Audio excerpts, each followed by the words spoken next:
Hi everyone, thanks for joining me today. In this video, we're going to discuss invisible aging and what that means. It's a term that I do use occasionally and people ask, what do I mean by that? So I thought today I would explain to you what I mean by that and why I use that term. So if you're interested, please keep watching. If you wouldn't mind liking, sharing with your friends, and subscribing to my channel, that would be awesome. I'd love to have you. And yeah, let's discuss invisible aging. The idea of it is the sooner we start preventative measures, the longer we will look younger than our chronological age. That is not to say that there's a point at which it's too late to start. That's only to say that the earlier you start, the easier it is. And basically what it comes down to is being blessed enough to add years to our lives, hopefully living well and healthy, but at the same time, not necessarily reflecting our chronicle age in our physical appearance. Now, there are people who absolutely don't mind aging visibly or enjoy aging visibly, and that's totally fine. But there are people who would prefer to look younger than their chronological age. And so those are the people I'm talking about. And the idea is to understand that our face, for example, ages in layers. It's almost like having a multi-layered cake.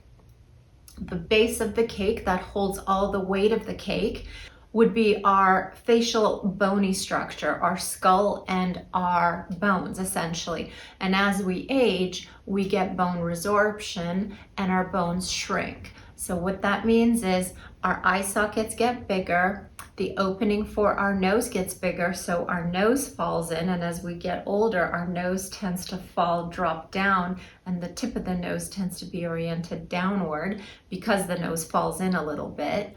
We get bone resorption here, so our jaw becomes smaller. So what ends up happening is that foundation gets smaller, and as a result, there's too much tissue, too much skin, because that foundation isn't the same size as it used to be. And then there are other layers. There is the deep fat layer, there's the muscular layer, there's the superficial fat layer, and of course the dressing and the frosting, which is the skin. And so if we understand how each layer ages, we can do procedures and take action to slow down that aging or reverse the appearance of that aging. So for example, on the bony layer, as bone resorbs, it is possible to choose dermal fillers that will replenish the lost volume.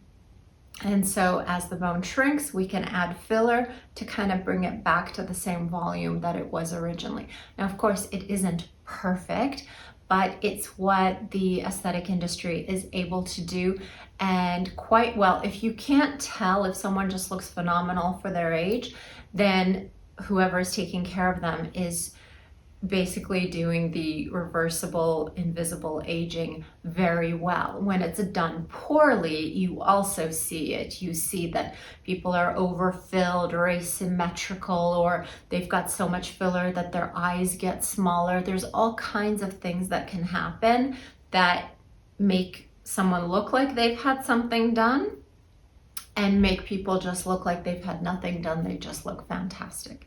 So on the bony layer, as I mentioned, fillers, also biostimulators. These are not fillers, but they're synthetic sugars that break down, but they stimulate the immune system to produce collagen. And they can be injected on that deep bony layer, and they can also be injected on the fat that's just underneath the skin.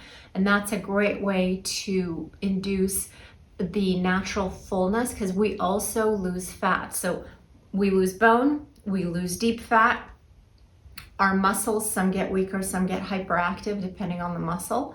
And then the superficial fat, we lose fat also. And then the skin, the outermost layer, the skin gets lazy, and so the skin cell turnover is slower. The years of sun damage come to the surface, and we see brown spots, we see wrinkles, And the wrinkles are in part because our face is slightly smaller, but also in part because the skin isn't producing as much collagen it used to. In fact, it's breaking down collagen from sun damage. So working through the layers, the base, we said we have fillers, we have biostimulators. Those can be also injected in the superficial fat.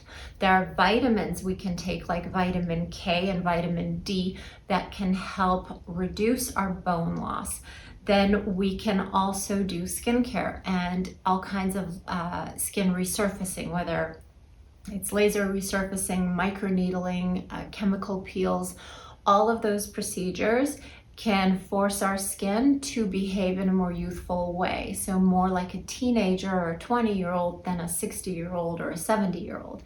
And then basically the skin has less wrinkles and it has more bounce to it, more resilience. So even if there's a lot of wrinkles when you animate or smile, as soon as the face relaxes, the wrinkles relax and they're not as visible. So obviously this isn't complete reversal of aging, but it is just making those obvious changes just less visible and less obvious.